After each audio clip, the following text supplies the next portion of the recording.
Hinchte, Istongo, Peheglos, Jogadukferos, Chichada Muskoge. And then we learned to speak the language of the white man. And we learned it very, very well as they came upon our lands. What happened to our ancestors? Where are the old tribes these days?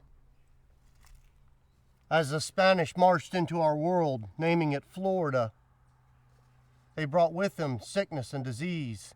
They brought with them slavery, missions, and many things that changed our old ways of living. The Spanish have built many missions along our coastlines. Many of our tribes have joined up in these missions in the early days. Eventually, the English would get help from tribes in the north, and they would come down and fight these tribes of the missions. During these times, tribes have raided upon each other, capturing other tribes as slaves, selling them to the English. Now the English take over the land, drive the Spanish out, down to St. Augustine. And then it was the English. As they arrived in their redcoats, they drove out the Spanish. They called our land Georgia and honored their king. Our old chief, Tomochichi, he became their friend as he welcomed them into his village. The English would call us the Creeks. They found our villages built by rivers and by the creeks. Our ancestors, many of them ancient tribes, had disappeared. Now there were new tribes forming. Old tribes would merge with other tribes just to survive. The sickness was brought upon our villages, the slavery, and then they wanted our lands, all of it. The English began making treaties with our tribes. We sold them bits of land here and there. Little pieces of our land was disappearing. Deerskins was our money. We would bring the hides of the deer to them and trade. These deerskins are very valuable across the ocean where they are from. It is our money. We take these deerskins and use them to buy the things that the English have brought in their ships. Guns. No one needs a bow and arrow now. We have guns. Metal tools. The stone hatchet is no longer used in our villages. These metal tools make our work much easier than before. It doesn't take long before tribes begin to abandon the ways of their grandfathers. Children are now growing up in a time where they no longer know how to use a bow and arrow, but a musket and gun, they know that very well. That gun will cost us about 50 deerskins. And once I get it, I have to keep trading to keep it working. It needs powder, gunpowder, lead, bullets. It also needs tools to keep it working right. Now I must keep on trading to the English and their traders. In the old times, our people used clay pots. The earth provided what we needed. But now we use these metal cooking pots that do not break very easy. And if one does happen to break, we can simply cut it and make it into something else, maybe something shiny that we can wear. We like the things they have brought.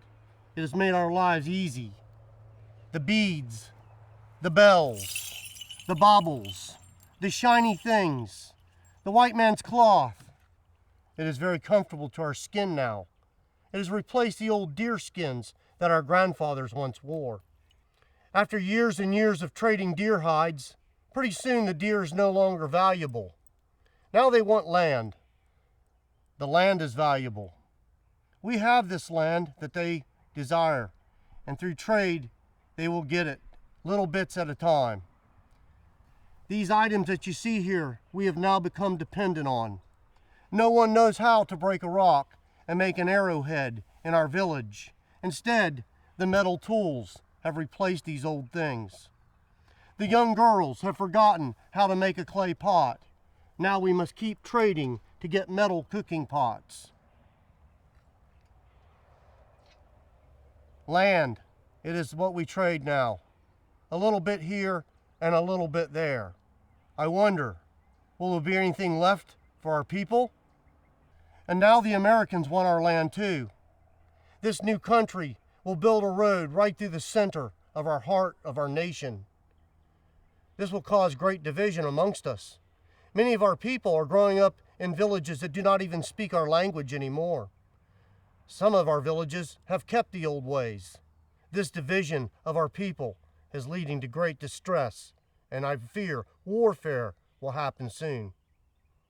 The Creek Wars, one of the most bloodiest conflicts of Native history, where the tribe divided and actually fought each other. Eventually, Andrew Jackson and his Tennessee American Army will come down to fight us with the help of the Cherokees and other friendly Creeks. Many of our tribes will be defeated at the Battle of Horseshoe Bend. The survivors, we run away down to the lands of the Spanish, Florida. There we hide in the swamps. The Spanish do not call us the Creeks. They call us new names, Cimarron or Seminole. Our old chief, Tomochichi, becomes good friends with the English, General Oglethorpe. Oglethorpe will take him to England with his entourage to meet the great king. While there, this wampum belt is a copy of the one Tomochichi presented as a sign of our friendship to the English. Now the English will send us their preachers and their ministers of the Methodists, John Wesley. He will teach us. Our children now read, they will now write, and speak the words of the English. As many of the Creeks were exiled out of Georgia, down to Florida they went.